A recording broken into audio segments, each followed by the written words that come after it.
Hello friends, welcome to my channel. आज આપણે બનાવીશું ગાજર અને બીટના પુડલા। જો તમે મારી ચેનલ પર નવા હો તો મારી ચેનલને સબસ્ક્રાઇબ કરજો, જેથી આવનારી નવી વિડીયોની નોટિફિકેશન તમને સૌથી પહેલાં મળી શકે। તો ચાલો આપણે રેસીપી સ્ટાર્ટ કરીએ। આપણે આ રીતે એક વાસણમાં 1 કપ બેસન લઈશું, સાથે આપણે 1 ટેબલસ્પૂન જેટલી સોજી લઈશું। હવે આપણે આમાં ધીમે ધીમે પાણી નાખતા જઈને એક સ્મૂથ બેટર રેડી કરીશું। તો પાણી આપણે એકસાથે ક્યારેય નહીં નાખવાનું, ધીમે ધીમે કરતાં પાણી નાખતા જઈને આપણે બેટર બનાવવાનું, જેથી બેટર એકદમ ઇઝીલી બને અને લમ્સ ફ્રી બને। તો આપણું અહીંયા સ્મૂથ બેટર રેડી છે, તમે જોઈ શકો છો।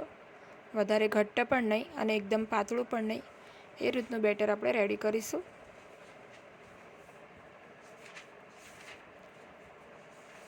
તો હવે આપણે આ બેટરને રેસ્ટ આપવાનો છે, જેથી આપણે અંદર જે સોજી નાખી છે એ સરસ રીતે ફૂલી જાય અને બેસન પણ સારી રીતે પલળી જાય।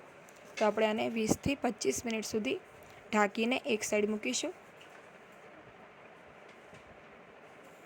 હવે અહીંયા મેં ગ્રેટ કરેલા વેજીટેબલ લીધા છે, ગાજર અને બીટ લીધું છે, હાફ કપ અને 1 કપ જેટલી કોથમીર લીધી છે, સાથે 3 થી 4 તીખા લીલા મરચાં લીધા છે, એને પણ એકદમ ઝીણા સમારી લીધા છે।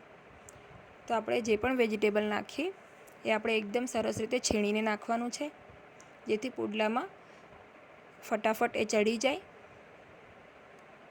હવે 20 થી 25 મિનિટ બાદ આપણે બેટર ચેક કરી લઈએ।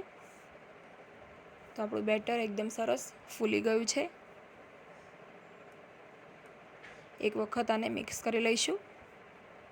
તો જનરલી બાળકો બીટ નથી ખાતા હોતા અને બાળકોને બીટ નથી ભાવતું હોતું, પણ બીટ આપણા માટે ખૂબ જ હેલ્ધી છે। તો આપણે આ રીતે બીટનો ઉપયોગ કરીને પુડલા કે એની કોઈ રેસીપી બનાવીને બાળકોને આપી શકીએ છીએ। બધા વેજીટેબલ આપણે બેટરમાં મિક્સ કરી લેવાના। હવે બેટર ખૂબ જ ઘટ્ટ બની ગયું છે, તો આપણે થોડું થોડું પાણી નાખીશું અને બેટરને સેમી થિક રેડી કરીશું। તો તમે આમાં તમારા મનગમતા બીજા પણ કોઈ પણ વેજીટેબલ જે છે તમે એડ કરી શકો છો, જેમ કે દૂધી છે તમે એડ કરી શકો છો, પાલક મેથીને પણ ઝીણી સમારીને તમે એડ કરી શકો છો। હવે આપણે આમાં 1 ચમચી જેટલું અજમો નાખીશું, જેથી પુડલા પચવામાં સરળતા રહે। સાથે સ્વાદ પ્રમાણે મીઠું નાખી દઈશું, થોડી હળદર પાવડર નાખીશું 1/4 ટીસ્પૂન જેટલી, સાથે આપણે લાલ મરચું પાવડર નાખીશું, એ પણ 1/4 ટીસ્પૂન જેટલું। તીખાશ તમે તમારા સ્વાદ પ્રમાણે સેટ કરી શકો છો, ઓછું કે વધારે નાખી શકો છો। સારી રીતે આપણે હવે બેટરને મિક્સ કરી લઈશું। તમે જોઈ શકો છો બેટર આપણું આ રીતનું હોવું જોઈએ, જેથી આપણે પુડલા પાડવામાં ઇઝી રહે। હવે આપણે એક નોનસ્ટિક પેનને ગરમ કરીશું। પેન બરાબર ગરમ થઈ જાય એટલે આપણે એની પર થોડું આ રીતે તેલ ગ્રીસ કરી લઈશું।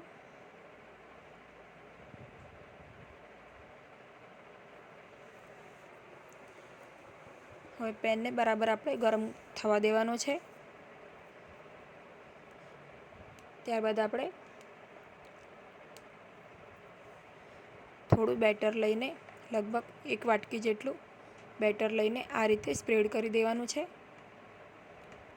અને જે પણ વેજીટેબલ છે એને ચમચીની મદદથી અથવા તો આ રીતે ચમચાની મદદથી આપણે બધી બાજુ સરખી રીતે સ્પ્રેડ કરી દેવાનું છે, જેથી એક જ જગ્યાએ વધારે વેજીટેબલ ના દેખાય, એ રીતે સરખી રીતે આપણે સ્પ્રેડ કરી દેવાનું છે। અને આને આપણે 2 થી 3 મિનિટ લો ફ્લેમ ઉપર થવા દઈશું। 1 મિનિટ આપણે હાઈ ફ્લેમ ઉપર રાખીશું, પછી બાકીની 2 મિનિટ લો ફ્લેમ ઉપર થવા દઈશું, જેથી બેસન પણ સરસ રીતે કૂક થઈ જાય અને વેજીટેબલ પણ કૂક થઈ જાય। સાથે કિનારીએથી આપણે થોડું થોડું તેલ નાખવાનું। તો 2 થી 3 મિનિટ થઈ ગઈ છે, એક સાઈડ બરાબર કૂક થઈ ગયું છે. હવે આપણે ઉપર થોડું આ રીતે તેલ લગાડીને આની ઉપરની સાઈડને પણ ફ્લિપ કરીને કૂક કરી લઈશું.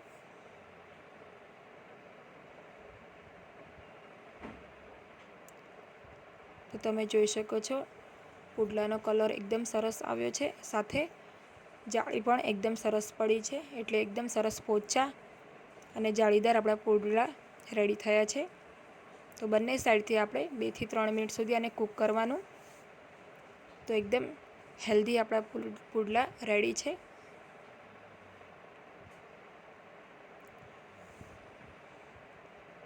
તો આ વેજીટેબલ પુડલાનો ટેસ્ટ પણ ખૂબ જ સારો છે.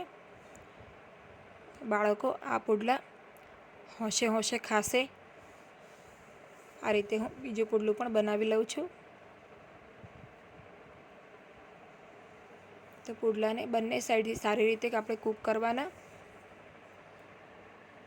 લો ટુ મીડિયમ ફ્લેમ ઉપર આપણે એને કૂક કરી લઈશું.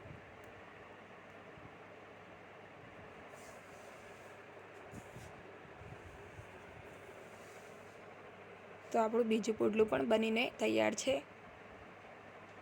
એનું ટેક્સચર પણ ખૂબ જ સરસ આવ્યું છે, તમે જોઈ શકો છો. તો રેડી છે આપણા ગાજર અને બીટના પુડલા.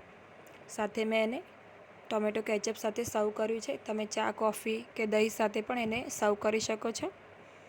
તો જો તમને આ રેસીપી ગમી હોય તો વિડીયોને લાઈક અને શેર જરૂર કરજો. અને આ રીતે જો તમે પુડલા બનાવશો તો બાળકો ચોક્કસ ખાશે, નાના મોટા સૌ ખાશે. Thanks for watching.